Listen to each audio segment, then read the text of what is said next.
Oi pessoal, hoje nós vamos apresentar o nosso trabalho em que a gente trata de um artigo em que ele investiga como o atrito ele pode atuar como fonte de entropia em um sistema de expansão e compressão de um gás em um sistema pistão-cilindro. Quando o nosso sistema, que aqui está representado pelo pistão-cilindro, ele é submetido a uma expansão ou compressão, pode ser pela uma mudança repentina dessa situação normal que está aqui, pode ser tirando peso ou colocando peso, vai haver geração de entropia positiva. Só que diferente do que é falado, diferente do que é estudado, diferente do que está na literatura, essa entropia não é causada somente pela ordem, vamos dizer, normal do processo. Ela é causada também pelo atrito que o pistão faz sobre o restante do sistema, do cilindro. E esse processo é um processo irreversível. No entanto, a entropia gerada ela é aproximadamente zero, como mostrado nas literaturas. O papel da entropia é muito importante, porque nisso envolve o atrito. O atrito ele é pouco discutido dentro de sala de aula, mas nesse artigo nós vamos ver mais sobre este atrito.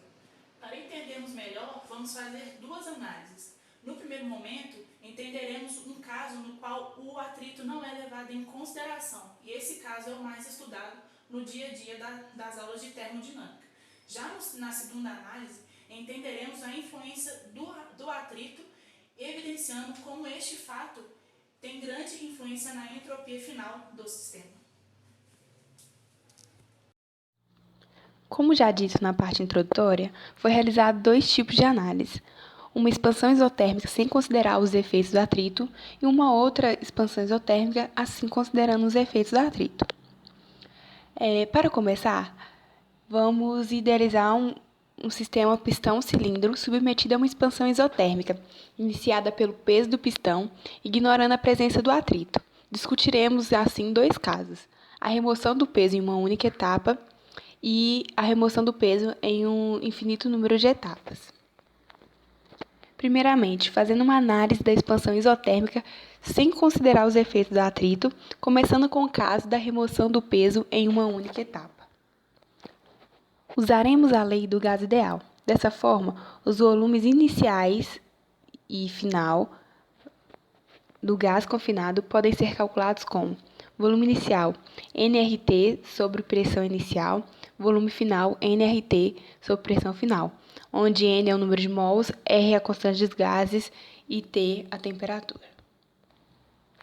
A próxima análise a ser considerada é a da primeira lei da termodinâmica, a qual nós podemos escrever da seguinte forma: variação da energia é igual a calor mais trabalho.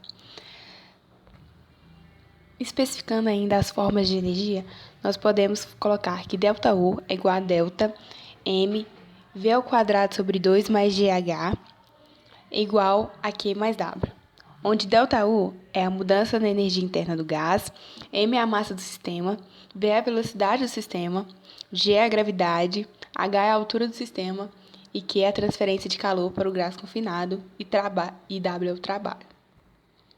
Para este caso, nesse sistema, o trabalho realizado no gás devido à sua mudança de volume é igual a W é igual menos integral de VI a VF de P dV, onde P é a pressão no limite móvel do sistema.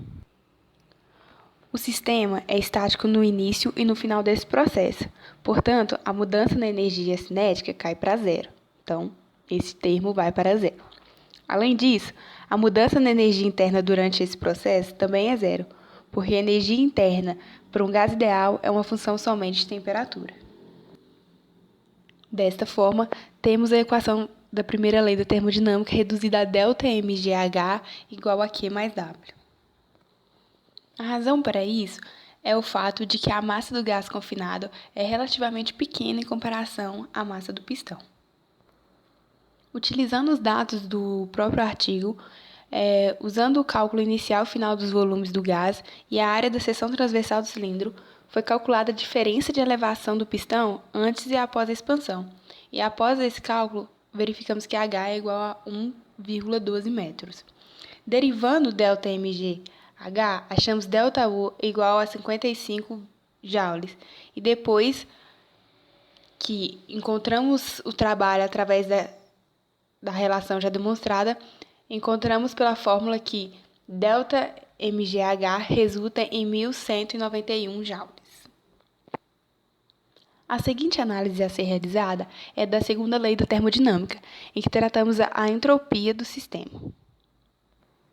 A segunda lei da termodinâmica nos diz que ΔS é igual a Q sobre a temperatura mais S gerado, onde ΔS é a mudança da entropia no sistema e S gerado é a geração de entropia no sistema como resultado desse processo.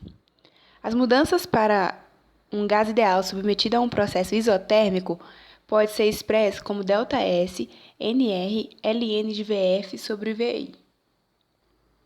Utilizando a segunda relação proposta e os dados do artigo, ΔS é calculado como 5,44 joules por Kelvin. Ao utilizar a segunda equação, nós podemos então obter o ΔS gerado a partir da primeira, devido a esse processo, e encontramos que ele é 1,45 joules por Kelvin. Esse valor positivo para S gerado indica que essa expansão, na verdade, é um processo irreversível. Agora, vamos tratar do segundo caso, em que temos a remoção de pesos em infinitas etapas. Aqui tratamos o peso como uma pilha de areia, de modo que os grãos sejam removidos um por vez. Dessa forma, o processo de expansão pode ser considerado ocorrendo em passos infinitos, com mudanças infinitesimais em peso no pistão. O trabalho exercido por esse processo é definido por W igual menos integral de VI VF P menos mg sobre A dV, onde P é a pressão exercida sobre o gás confinado. De acordo com a lei dos gases ideais, P não pode ser expressa em termos de V. Dessa forma, a representação encontrada na maioria dos livros didáticos sobre termodinâmica indica que é um processo reversível, em que S gerado é igual a zero, causado pela remoção de peso em infinitas etapas que produzem uma maior quantidade de trabalho realizado pelo sistema, difere do caso de um sistema irreversível, onde S gerado é maior que zero, causado pela remoção de um peso em uma única etapa. Após essas conclusões para análise em que não consideramos o efeito do atrito, vamos partir para a análise de uma expansão isotérmica, incluindo os efeitos do atrito. Para essa análise, começamos com o equilíbrio de energia e entropia na forma diferencial, em que temos essas equações em preto.